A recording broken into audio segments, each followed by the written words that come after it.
안녕하세요, 담덕입니다.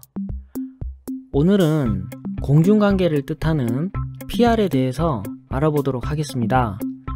PR의 개념과 특징, 그리고 주요 PR 활동에는 어떤 것들이 있는지 차례대로 정리를 해보도록 하겠습니다.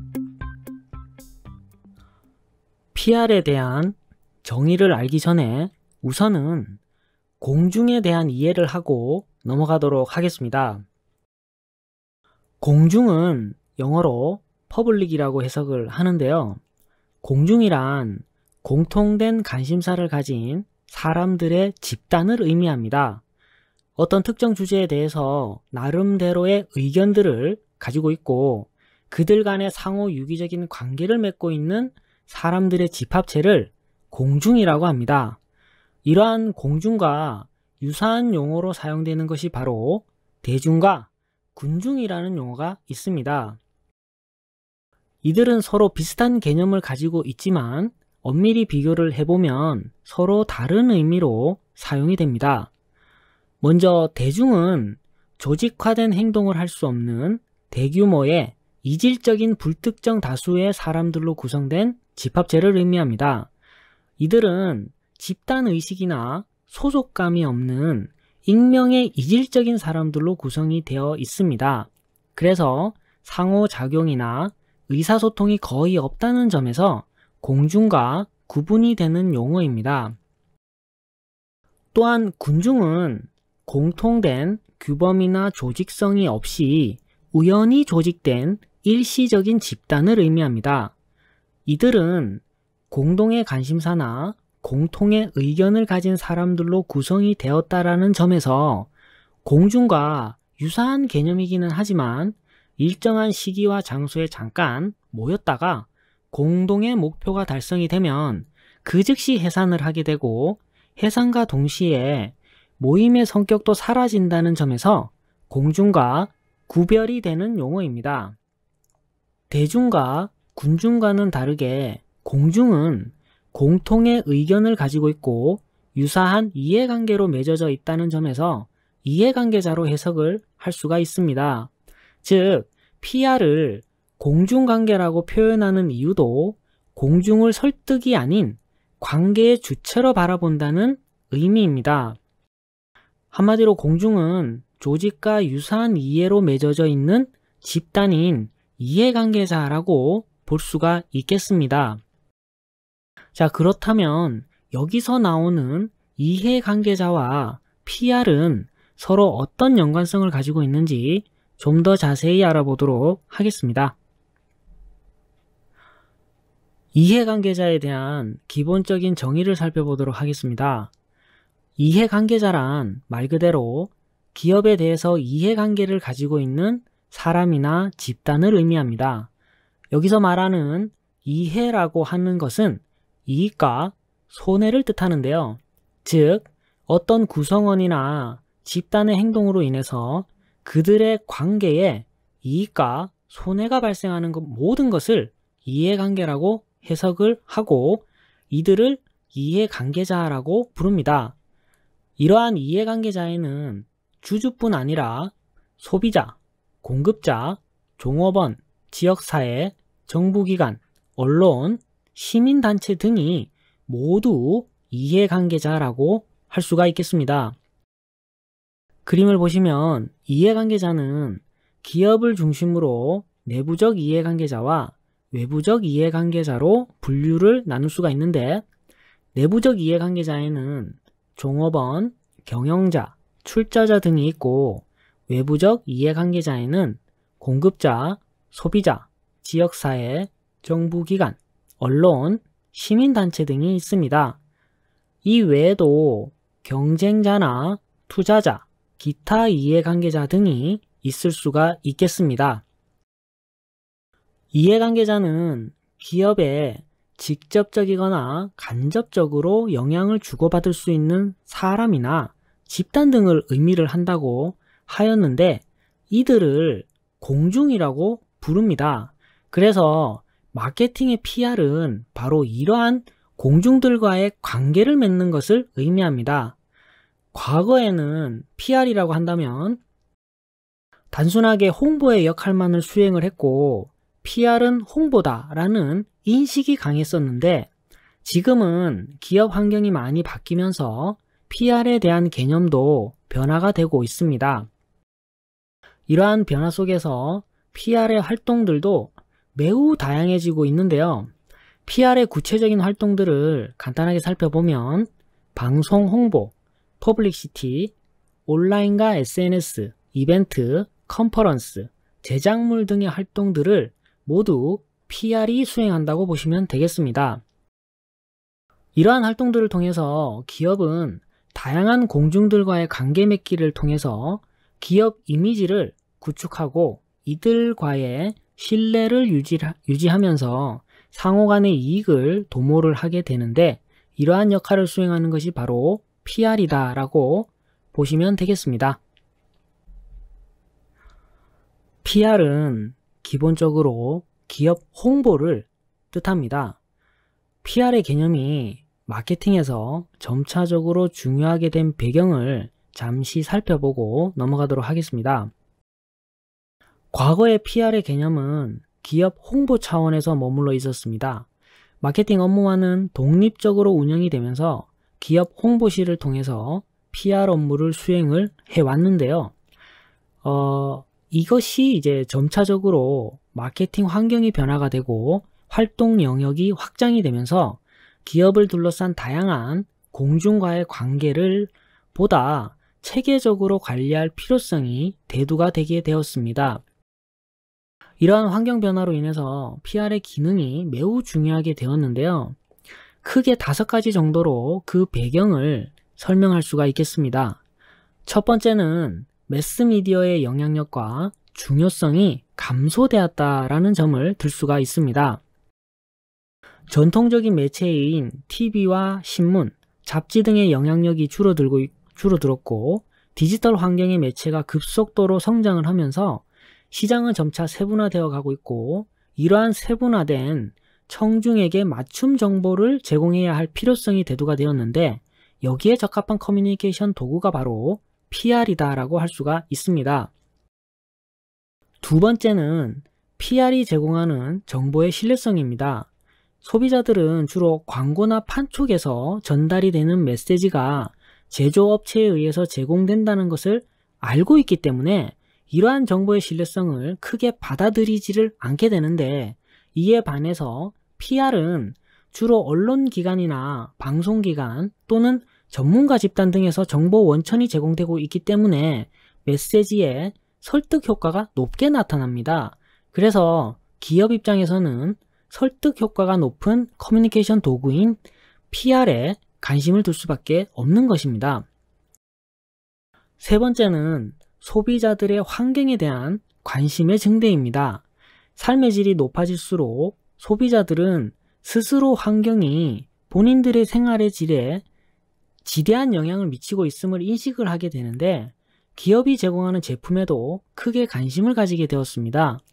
그러다 보니 기업 입장에서는 친환경 소재의 제품을 개발을 하거나 아니면 공익적인 측면을 부각을 해서 알릴 필요성이 높아지게 되는데 이러한 공중과의 우호적인 관계 구축을 위한 PR 활동이 많아지게 되었습니다. 네 번째는 위기관리의 중요성이 부각되고 있다는 점입니다. 기업은 다양한 이해관계자들과의 관계를 구축하는 과정에서 뜻하지 않는 사건들을 맞닥뜨릴 때가 있습니다. 이러한 위기가 닥쳤을 때 기업이 어떻게 대응하느냐는 기업 입장에서 매우 중요한 이슈가 됩니다. 그래서 적절한 대응 조치를 하기 위해서 PR 활동이 위기관리 영역까지 확장이 되었습니다. 마지막으로 5번째는 새로운 커뮤니케이션 기술의 발전입니다.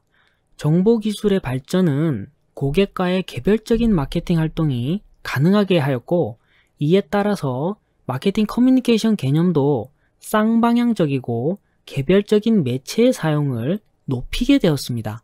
그래서 마케팅에서도 통합적 마케팅 커뮤니케이션 개념인 IMC가 등장을 하게 되었는데 이러한 측면에서 PR이 갖고 있는 특징들과 맞아떨어지게 되면서 PR의 중요성은 더욱 크게 부각이 되게 되었습니다. 자, 그렇다면 마케팅 관점과 IMC 관점은 어떠한 차이점이 있는지 알아보겠습니다. 마케팅 관점에서는 PR을 주로 잠재 고객을 대상으로 제품의 판매 증진을 위한 제한적인 커뮤니케이션 도구로만 사용을 해왔습니다. 그래서 대표적인 PR 활동이 언론을 통한 퍼블리시티나 행사 후원 등이 주요 활동이었습니다. 즉, 마케팅 관점에서는 고객 지향적인 가치 창출을 하기 위해서 설득이 중요한 개념이었고, 그렇다 보니 PR은 곧 기업 홍보다라는 개념을 가지게 된 것입니다. 반면에 IMC의 커뮤니케이션 관점에서는 PR을 기업 수준에서 수행해야 할 활동으로 인식을 하고 있고, 그 대상도 소비자뿐만 아니라 기업 내부의 종업원이나 기업과 관계를 맺고 있는 다양한 이해관계자 집단 등으로 확대해서 해석을 하고 있습니다. 즉, 마케팅 관점에서는 주로 제품과 관련된 소비자를 대상으로 PR을 인식을 하지만, 커뮤니케이션 관점에서는 기업 활동을 수행하는 과정에서 관계를 맺게 되는 모든 이해관계자들을 대상으로 한다는 점에서 관계라는 키워드가 핵심이라고 보시면 되겠습니다. 정리를 하면 과거의 PR이라고 하면 단순하게 기업의 홍보 수단으로서만 생각을 하였는데, 현대에 와서는 마케팅 환경의 변화와 마케팅 관점이 고객 설득을 위주로 한 홍보에서 통합적 마케팅 커뮤니케이션 관점인 관계 중심으로 바뀌었다라고 이해를 하시면 되겠습니다. PR의 정의를 살펴보도록 하겠습니다. PR은 Public Relationship이라고 해서 공중관계라고 부릅니다. PR에 대한 정의는 매우 다양하지만 일반적으로는 제품 홍보 기사를 개발을 하고 좋은 기업 이미지를 구축을 하며 다양한 공중과의 우호적인 관계를 유지하고 계획하고 실행하는 커뮤니케이션 활동이라고 정의를 내릴 수가 있겠습니다. 미국 PR협회의 정의도 같이 살펴보면 PR이란 조직과 공중 사이에 상호 호혜적인 관계를 구축하는 전략적 커뮤니케이션 과정이다라고 정의를 내리고 있습니다. 이것과 더불어서 PR의 정의가 내포하고 있는 주요 특징들을 한번 살펴보겠습니다. PR이라고 하는 것은 의도적으로 계획되어 있는 조직화된 체계적인 활동입니다. 또한 PR은 목적을 달성해야 하는 성과 지향성을 가지고 있고 공중의 이익을 대변할 수가 있어야 합니다. 즉, 기업의 이윤 추구뿐만 아니라 사회적인 가치도 같이 실현할 수 있는 활동도 PR 활동 중에 하나라는 이야기입니다. PR이 가지는 핵심적인 특징은 쌍방향 커뮤니케이션을 위한 활동이라는 것이고, 마케팅 기능들 중에서 의사소통을 위한 커뮤니케이션 도구 중 하나가 바로 PR입니다.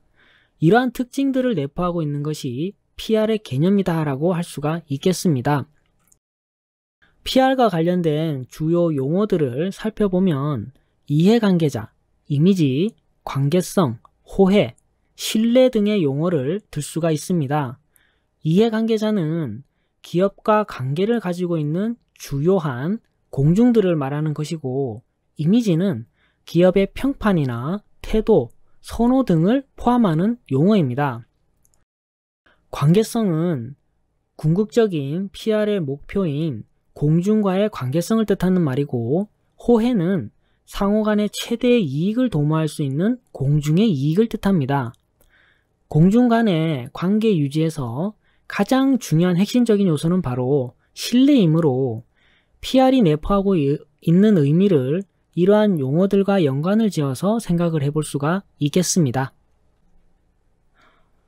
PR의 체계는 PR의 대상이 누구냐에 따라서 크게 CPR과 NPR로 구분을 합니다. CPR은 전통적인 개념의 PR인 반면에 NPR은 회사의 마케팅 활동을 돕는데 주력하는 현대적인 개념의 PR을 의미합니다. CPR은 기업 PR로서 소비자 이외에 공중들을 겨냥한 PR 활동을 말하는 것입니다. MPR은 마케팅 PR로서 공중들 중에서 소비자들만을 대상으로 마케팅 활동을 지원하는 PR 활동을 말합니다. 그림을 보시면 CPR의 대상은 언론, 정부, 지역사회, 투자자, 종업원 등이 있고 MPR의 대상은 소비자입니다. CPR은 공중 전체를 대상으로 기업의 이미지와 위상을 높이고 신뢰를 획득하는 것이 목표이므로 주로 언론 관계에서는 퍼블리시티 활동이 대표적이고 정부 관계에서는 로비, 지역사회 관계에서는 보도 자료를 내거나 공장 견학을 하거나 후원 활동 등을 하는 것이 대표적인 활동입니다. 투자자 관계에서는 IR 활동이 주축이 되고 종업원 관계에서는 CSR 활동이 대표적이라고 볼 수가 있겠습니다. MPR은 주로 제품이나 서비스를 위한 마케팅 지원 활동이 목표이므로 보도 자료와 같은 퍼블리시티나 대중의 관심을 끌기 위한 대규모 이벤트나 기업 협찬, PPL 등이 주요 PR 활동이라고 할 수가 있겠습니다. 이러한 PR은 크게 세 가지 관점에서 관리되게 되는데 쟁점 관리, 위기 관리, 평판 관리가 바로 그것입니다. 전통적으로 많은 기업들은 위기 관리를 PR의 가장 중요한 기능 중에 하나로 인식을 하고 적절한 위기관리 매뉴얼을 개발을 해왔습니다. 경영활동을 하다 보면 예기치 못한 사건들로 인해서 매출에 타격을 받게 되거나 아니면 기업 이미지 손상 등의 위기에 직면을 할 수가 있는데 이에 대한 효과적인 대응은 기업의 생존 여부와 직결되는 아주 중요한 문제이므로 기업의 대처 능력은 경영 성과에 결정적인 영향을 미칠 수가 있습니다. 이러한 위기관리와 더불어서 기업은 예상하지 못한 문제에 대해서 수동적인 대처에서 탈피를 하기 위해서 능동적으로 대처할 수 있는 방식을 도입을 하고 있는데 그것이 바로 쟁점관리입니다. 쟁점관리란 기업 경영에 영향을 미칠 쟁점들을 미리 파악을 해서 위기사항에 이르기 전에 수습하는 경영활동을 의미합니다. 쟁점관리가 사전 단계에서 사태를 미리 파악을 해서 문제를 해결하는 것이라면 평판관리는 사후 단계에서 취할 수 있는 경영활동입니다. 평판관리란 기업의 이미지를 회복하고 개선해서 긍정적인 이미지를 구축하기 위한 다양한 커뮤니케이션 활동들을 의미합니다. 주로 사회공헌 활동인 CSR이 여기에 해당을 한다고 보시면 되겠습니다. PR의 주요 활동 중 하나인 퍼블리시티에 대해서 알아보겠습니다. 퍼블리시티는 언론 홍보를 뜻하는 용어인데요. 이것은 기업과 관련된 정보가 매체를 통해서 기사화되는 것을 의미합니다. 주로 외부 정보원으로부터 뉴스 형태로 매체에 실리기 때문에 매체에 대한 비용이 발생하지 않는다라고 하는 것이 주요 특징입니다. 표를 보시면 퍼블리시티의 주요 소재거리라고 할 수 있는 것들은 기업과 관련된 인물이나 마케팅, 행사, 기업 경영과 관련된 것들이 있고 세부적인 뉴스나 기사화가 될 수 있는 내용들은 이러한 것들이 모두 해당이 된다고 보시면 되겠습니다. 기업이 기업과 관련된 경영활동 등을 언론에 정보를 제공을 할 때 주로 사용되는 방식이 바로 프레스 릴리즈입니다. 이것은 언론 등에 공식적으로 발표를 하는 행위를 말하는데 흔히 보도 자료를 뜻합니다.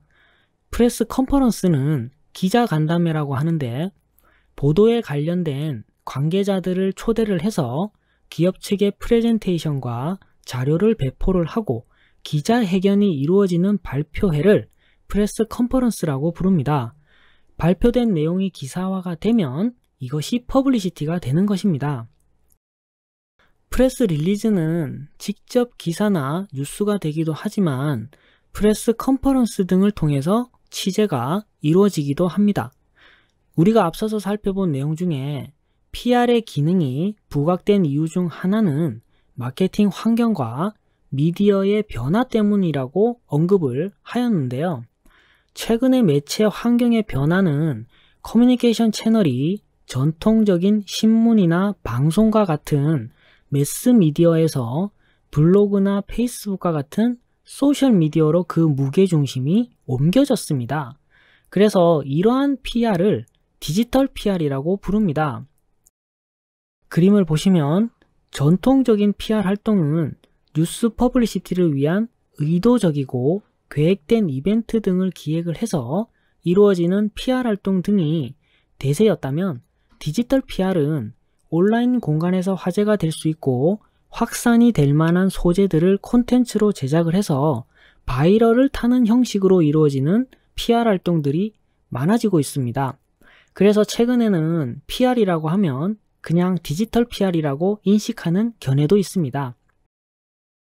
하지만 그럼에도 불구하고 언론이라고 하는 것은 여전히 우리 사회에 중요한 정보 제공자의 역할을 하고 있기 때문에 PR 활동에 있어서 뉴스 퍼블리시티는 여전히 유용한 PR 방법 중에 하나라고 볼 수가 있겠습니다.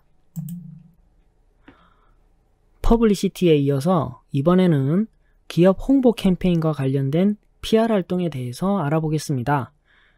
광고는 크게 보면 제품 광고와 기업 홍보 광고로 구분을 할 수가 있습니다. 제품에 대한 기본적인 정보를 제공을 하고 구매하도록 설득하는 광고가 제품 광고라면 기업 홍보 광고는 기업에 대한 호의적인 이미지를 형성을 하고 기업의 비전과 철학을 전달하기 위해 만들어진 광고를 기업 홍보 광고라고 합니다. 기업 홍보 광고에는 그 목적에 따라서 기업 이미지 광고, 이슈 광고, 애드보커시 광고, 기부 관련 광고 등으로 구분을 할 수가 있습니다. 기업 이미지 광고는 기업과 관련된 구성원들과 우호적인 관계 형성을 목적으로 하는 광고를 뜻합니다. 대부분의 국내 기업 광고가 여기에 해당을 하는데요. 예를 들면 두산그룹의 사람이 미래다 또는 삼성의 또 하나의 가족과 같은 광고가 바로 기업 이미지 광고에 해당을 합니다. 이슈 광고와 애드보커시 광고란 사회적으로 민감하거나 논란이 되는 이슈에 대한 기업의 견해를 밝히는 광고를 의미합니다. 예를 들면 베네통의 언헤이트 캠페인을 들 수가 있는데요. 이 광고는 전쟁이나 인종차별, 환경오염 등의 문제를 광고 주제로 잡고 세계 평화와 인종 간의 화합을 지향하자는 회사의 철학을 전달하기 위한 광고 캠페인입니다. 여기에 사용된 모델을 보면 세계의 지도자들을 대상으로 하고 있는데 이들이 서로 키스하는 장면을 통해서 정치와 신념, 사상을 넘어서 화합을 하자는 상징적인 의미로 강하게 표현을 하고 있습니다. 기부 관련 광고는 기업의 기부와 관련한 마케팅 활동을 내용으로 하는 광고를 뜻합니다. 주로 대의명분 마케팅이라고도 부르는데요.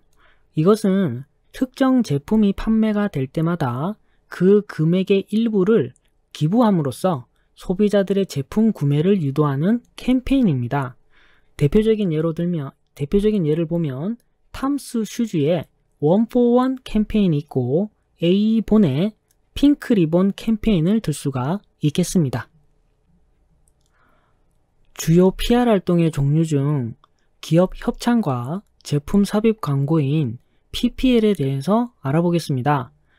협찬을 스폰서십이라고 부르는데 스폰서십은 어떤 일에 대해서 재정적으로 도움을 주는 것을 의미합니다. 흔히 기업 후원 활동이라고 보시면 되는데요. 기업들은 이러한 다양한 협찬을 통해서 기업 브랜드에 대한 인지도를 높이는 활동들을 많이 하고 있습니다. 이 중에서 스포츠 마케팅에 해당하는 스포츠 스폰서십이 가장 활발히 이루어지고 있는 분야입니다. 스포츠 마케팅의 종류를 보면 직접 사업으로서 방송 후원, 행사 후원, 스포츠 단체나 팀, 또는 선수를 후원하는 방법들이 있습니다.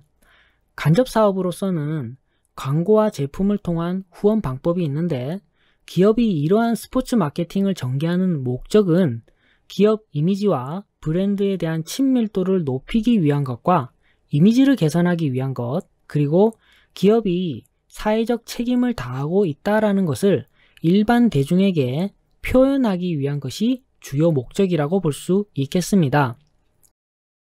PPL은 영화나 TV 드라마 등에서 어떤 특정 브랜드를 직접 노출을 시키거나 아니면 간접적으로 카메라에 잡아주는 형식의 광고를 의미합니다. 실제 상표명이 그대로 노출이 되거나 배우들이 상표명에 대해서 언급을 하는 장면을 종종 목격을 할 수가 있는데, 이것을 제품 삽입 광고인 PPL이라고 부릅니다. PPL 또한 PR 활동의 가장 대표적인 종류 중 하나인데요. 이러한 PPL은 크게 온셋 제품 삽입과 크리에이티브 제품 삽입의 두 가지로 구분을 지을 수가 있습니다. 온셋 제품 삽입은 의도적인 연출을 통해서 특정 상표의 소품을 실제 세트 속에 삽입하는 것을 말합니다. 드라마 같은 경우 그림을 보시면 그림과 같이 이런 식으로 실제 소품을 특정 브랜드의 제품으로 삽입을 해서 간접 광고하는 방식입니다. 크리에이티브 제품 삽입도 비슷한 유형인데, 영화나 드라마 속에 특정 상표를 화면 구성에 맞게 자연스러운 요소로 추가를 해서 간접적인 광고를 취하는 것을 말합니다. 이 사진과 같이 이러한 영화 속의 한 장면처럼 특정 브랜드의 노트북을 자연스럽게 노출시킴으로써 시청자들의 주의를 끄는 방식입니다. PPL에 대한 광고 효과는 아직까지 과학적으로 검증이 되지는 않았지만, 기업의 선호도를 높이고 제품 브랜드의 인지도를 높이는데 많은 기여를 하는 것으로 판단을 하고 있는 추세입니다. 그래서 기업들은 이러한 PPL 기법을 많이 활용을 하고 있는데요. 다만 과도한 PPL 등으로 인해서 시청자들의 원성을 사는 경우도 많이 발생을 하고 있습니다. 자, 여기까지 PR에 대한 전반적인 내용들을 정리를 해 보았습니다. PR에 대한 개념과 PR의 체계, 그리고 주요 PR 활동에는 어떤 것들이 있는지 대략적으로 살펴보았습니다. 감사합니다.